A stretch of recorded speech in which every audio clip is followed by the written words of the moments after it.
Hi, welcome to this episode of The Daily. My name is Brendan Malone. Well, the other day I read an article which contained a series of photos from a Bangladesh brothel city. These photos were both heartbreaking and they made me really, really angry for a couple of reasons. First of all, this is one of the only Muslim countries where prostitution is legal and allowed. And in this country, they have this brothel city. It's constructed with tin and everything else. But there are women who live there, and they are just pieces of human meat that are bought and sold by men in the region.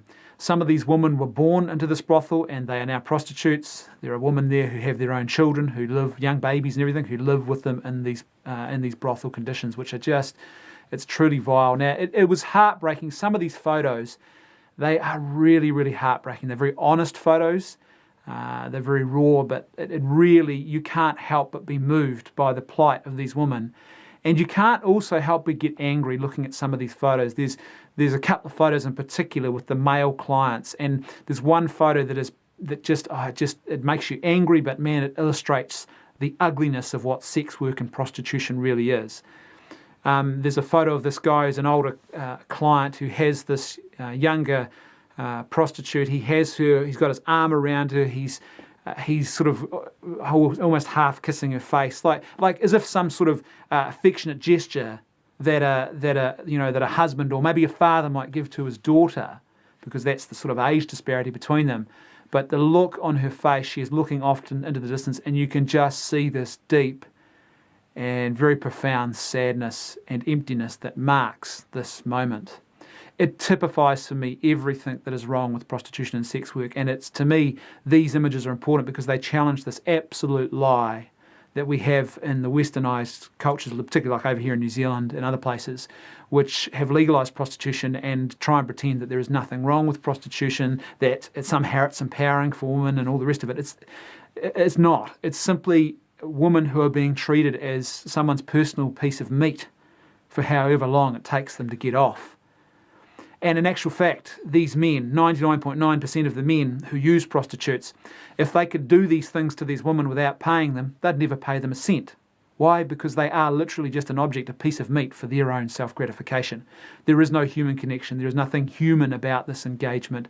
They are a commodity, a product. And if they could get it for free, that's what they would do. And looking at these photos, particularly these photos of the male clients, with one of them was with an even younger girl, and it just made me so angry as a father of girls. You sort of, it's one of those moments where you wish you could be there, and you'd actually probably lash out with your fists, and I think probably be quite justified in putting these fellas in their place and telling them to never come back again. However, that's a different story. The other thing that really made me angry about this was the fact that this brothel city had been destroyed. It had been run for about 200 years, but it had been destroyed a couple of years ago, and then in 2014 it was rebuilt again. And who rebuilt it? None other than the local NGOs that operate in the region. If you don't know why that's such an issue, watch the episode I filmed the other day about the new documentary Poverty Inc. and the problems with the current model of disaster relief and the way NGOs contribute to these problems. But instead of actually helping to provide a flourishing local economy with jobs for these young women so they can actually get out of this vile and ugly, abusive situation, the local NGOs just rebuilt the prison, put them all back in there, and I'm sure under genuine misguided compassion, thinking that they were helping, at least this way they can get an income, and maybe at least we can make their vile imprisonment somehow nice and comfortable for them. But what they're doing is they are rebuilding the abuse. They are enabling the abuse by their actions, and it just makes you so very, very angry. I'll post a link to the article and to the photos, and I encourage everyone to go and check them out, because it is one of those situations where we should all be moved and challenged to A, speak up, and B, do something to actually try and help resolve these sorts of situations around the world. Thanks for watching. I'll see you tomorrow on The Daily.